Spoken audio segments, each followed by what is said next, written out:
মোক ক'বলগীয়া আপোনালোকৰ চেনেলৰ যোগেদি অসম চৰকাৰলৈ আমি ধন্যবাদ জনাইছোঁ আৰু এইটো কাৰণতে আমি ধন্যবাদ জনাইছোঁ যে যি আমাৰ লখিমপুৰৰ ঢকুৱাখনীয়া চিৰিচুক আৰু ভূৱনৰ হাতত যি অবৈধভাৱে বসবাস কৰি থকা সন্দেহযুক্ত বাংলাদেশীৰ ওপৰত চলোৱা উচ্ছেদ অভিযান। দ্বিতীয়তে ধন্যবাদ জনাওঁ যে এই উচ্ছেদ অভিযানটো চলাওঁতে যি আমাৰ খিলঞ্জীয়া আহোম সম্প্ৰদায়ৰ লোক উচ্ছেদিত হৈছিল তেখেতলোকক বিলম্ব নকৰি অতি সোনকালে 5-6 দিনৰ ভিতৰত একথা 5 সূচাকৈ ভূমি প্ৰদান কৰিলে আৰু আগন্তুক দিনত আৰু সহায় কৰিব বুলি আশ্বাস প্ৰকাশ কৰিলে চৰকাৰখনে। তাত আমি চৰকাৰক কৃতজ্ঞতা জ্ঞাপন কৰিছোঁ। মেইন কথা হ'ল আমি যিখিনি উচ্ছেদ কৰিছে এই উচ্ছেদটোত আমি চৰকাৰৰ লগত সদায় একমত হৈ আছোঁ, কিন্তু আমাৰ এই উচ্ছেদটোৰ আমাৰ যি খিলঞ্জীয়া আহোমৰ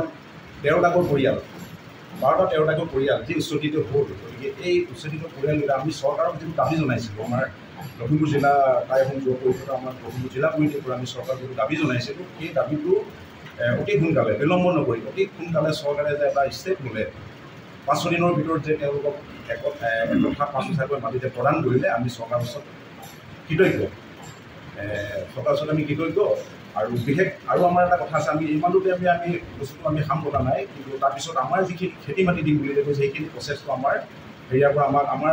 অহৰহ আমাৰ এইটো বিপ্লৱ চলি থাকিব যেতিয়ালৈকে তেওঁলোকক একদম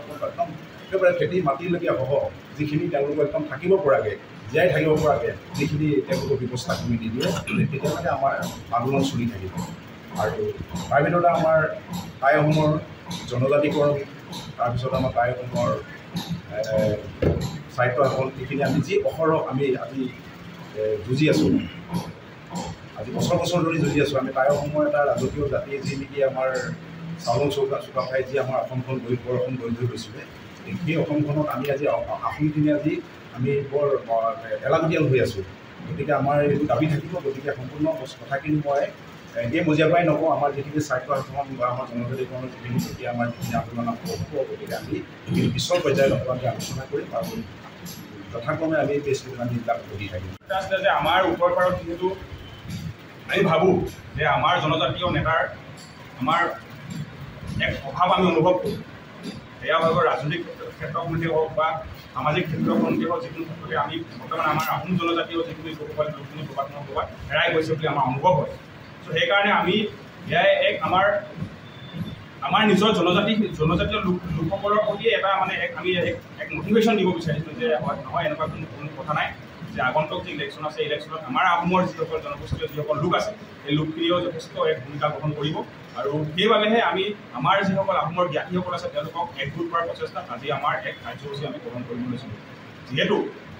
এই কাৰ্যসূচীটো বৰ্তমান আমি স্থগিত কৰিছোঁ, কিয়নো আমাৰ 16 তাৰিখে আমাৰ প্ৰতিষ্ঠা দিৱস আছে। প্ৰতিষ্ঠা দিৱসৰ কাৰণে আমাৰ যথেষ্ট যা যোগাৰ চলি আছে, আৰু সেইকাৰণে আমি বৰ্তমান এই কাৰ্যসূচী স্থগিত কৰি পৰৱৰ্তী পৰ্যায়ত এই যিটো আমাৰ একতাৰ যিটো এনাজৰীয়া যিটো বান্ধোনৰ যিটো আমি প্ৰচেছ আৰম্ভ কৰিছোঁ সমগ্ৰ আমাৰ আহোম জনগোষ্ঠীৰ সমগ্ৰ উত্তৰ পাৰে, যিহেতু আমাক এজন ৰাজনৈতিক নেতাৰ এজন প্ৰয়োজন হৈছে, আমি বিচাৰিছোঁ। যদি আমাৰ যিহেতু লখিমপুৰ আমি সমষ্টিতে যদি চাওঁ, আজি লখিমপুৰ সমষ্টিত আমাৰ যিহেতু আহোমৰ এটাও আজিলৈকে আমি চিট ৰিজাৰ্ভ কৰিব নোৱাৰিলোঁ, সেইকাৰণে হয়তো আমাৰ এটা এক দাবী থাকিব অনাগত দিনত যে আমি বিচাৰোঁ যে এজন আমাক আহোম নেতা লাগে, লখিমপুৰ সমষ্টিতে হওক বা সেয়া আমাৰ কি বুলি কয় ৰঙানদী সমষ্টিতে হওক বা সেয়া আমাৰ চেচিবগা সমষ্টিতে হওক, বা অনাগতৰ দিনত যদি আমাৰ এই বৃহত্তৰ যিটো লখিমপুৰ যিটো এৰিয়া আৰু যদি ইয়াত কিবা ভাগ আৰু যদি ইয়াৰ কিবা ডিলিমিটেশ্যনত যদি কিবা প্ৰচেছ থাকে, তেতিয়াহ'লে আমাৰ আহোমৰ কাৰণে এটা ছেট ৰিজাৰ্ভেশ্যন কৰিবৰ কাৰণে আমি চৰকাৰক ইয়াৰ পৰা আজি আপোনালোকৰ জৰিয়তে দাবী কৰিম। যিকোনো খবৰৰ বাবে যোগাযোগ কৰক 7099017330 লগতে 7099017110 নম্বৰত।